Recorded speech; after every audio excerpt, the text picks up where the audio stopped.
Today, I want to take you on a journey into a world we often overlook, a world as ancient as civilization itself, the dream world. But not just any dreams. We'll be talking about how the Egyptians viewed dreams and, even more importantly, how these ancient practices can offer real, practical value in our modern lives. For the Egyptians, dreams weren't just random images that flashed through their minds while they slept. They were sacred. They believed dreams were a bridge between the human and divine, between life and death, and between the conscious and subconscious mind. Now think about that for a second. How many of us today view our dreams with such depth? What if I told you that tapping into this ancient wisdom could unlock a new way of understanding your own life, your emotions, and even your purpose? Let's start by looking at how dreams fit into Egyptian culture. In ancient Egypt, dreams were seen as powerful messages from the gods. They weren't something to be ignored or dismissed. On the contrary, they were central to their religion and mythology. Take the god Thoth, for example. Thoth was often associated with wisdom, magic, and dreams. The Egyptians believed Thoth could communicate with them through their dreams, delivering insights they might not otherwise have received in their waking state. Similarly, the goddess Isis was connected to dreams, particularly when it came to healing and protection. But here's what's interesting. Dreams weren't just personal experiences for the Egyptians. They were a tool for understanding the world around them, for gaining divine knowledge, and even for making decisions. There are records of Egyptian rulers relying on dreams to guide them in battle or in political decisions. Imagine that. Rulers using their dreams to shape the course of history. But the most fascinating part? The Egyptians saw dreams as a glimpse into the afterlife. The afterlife, as you know, was central to their entire belief system. They believed that the soul could travel during dreams, much like it would after death. So, dreaming was a way to connect with the divine, the deceased, and even their own soul. Now, how did they interpret these dreams? Well, the Egyptians had entire manuals dedicated to this. The most famous is the Ramesside Dream Book. This text provided interpretations of common dream symbols. For example, if you dreamt of a crocodile, it might mean danger, while dreaming of a lotus flower could symbolize new beginnings or spiritual growth. The Egyptians believed that understanding these symbols could help them navigate their lives. And this is where things start getting practical for us. Dream interpretation was more than just an intellectual exercise for them. It was a tool for decision-making.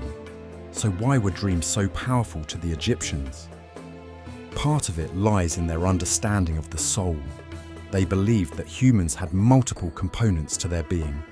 The Ba and Ka are the two we'll focus on. The Ka was considered the life force, while the Ba was more like your soul's personality. During dreams, the Egyptians believed that the Ba could travel, connect with divine realms, and return with messages. So, in essence, dreams were not just figments of imagination, but real experiences happening to the soul. They were spiritual journeys. Think about how different this is from our modern view, where dreams are often dismissed as the brain's random firing during sleep.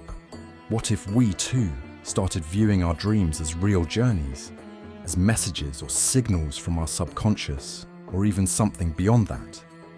Now this is where it gets really interesting.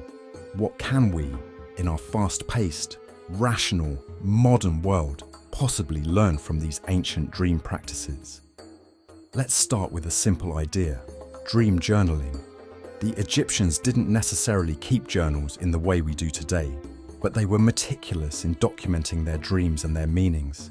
If we take just this one practice, writing down our dreams every morning, it can open up an incredible window into our subconscious minds. Dream journaling can help us track patterns in our thoughts, uncover hidden emotions, and even reveal deeper insights about our fears and desires. But it doesn't stop there. The Egyptians practiced what we now call dream incubation. Before going to sleep, they would focus on a specific question or problem they wanted to solve. They believed that by doing so, the dream world could provide them with an answer. This is something modern psychology also suggests.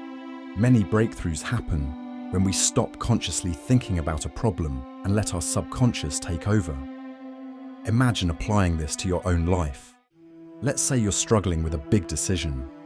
What if, instead of overthinking it, you spent a few minutes before bed reflecting on it and then let your dreams offer some insight? You might be surprised by the clarity you wake up with. Now, we live in a world where mindfulness, meditation, and spirituality are making a huge comeback. But here's the thing, we can integrate the Egyptians' dream practices into these modern frameworks. Let's talk about mindfulness. One of the biggest benefits of mindfulness is that it helps you become more aware of your thoughts and emotions. Dream practices, in a sense, are a form of mindfulness. By paying attention to your dreams, you're essentially tuning into parts of yourself that you might ignore during the day. It's another layer of self-awareness. The Egyptians also believed in the healing power of dreams. Many of their dream rituals took place in sleep temples, where people would go specifically to receive divine healing through their dreams. Today, modern psychology has shown that our dreams can play a crucial role in emotional healing. Dreams can process unresolved emotions, helping us work through trauma or difficult experiences. But dreams are not just for healing, they are also a huge source of creativity. Many artists, writers, and inventors throughout history have credited their dreams for inspiring their most significant work. The Egyptians were right. Dreams can be a gateway to inspiration and innovation. So what can we take from all of this? The Egyptians believed that dreams were more than just a nightly occurrence. They saw dreams as a connection to something greater, whether it was the divine, the self, or the universe. Today, we might not worship the same gods, but we can still learn a great deal from how they approach the dream world. In a world that's constantly trying to pull us into the next task or the next deadline, perhaps the Egyptians had it right. Slow down, listen to your dreams, and you might just find the answers you've been searching for. If you like this video, don't forget to leave a like and subscribe. It really helps the channel and its message grow. Hope you're living a conscious life, and see you in the next video.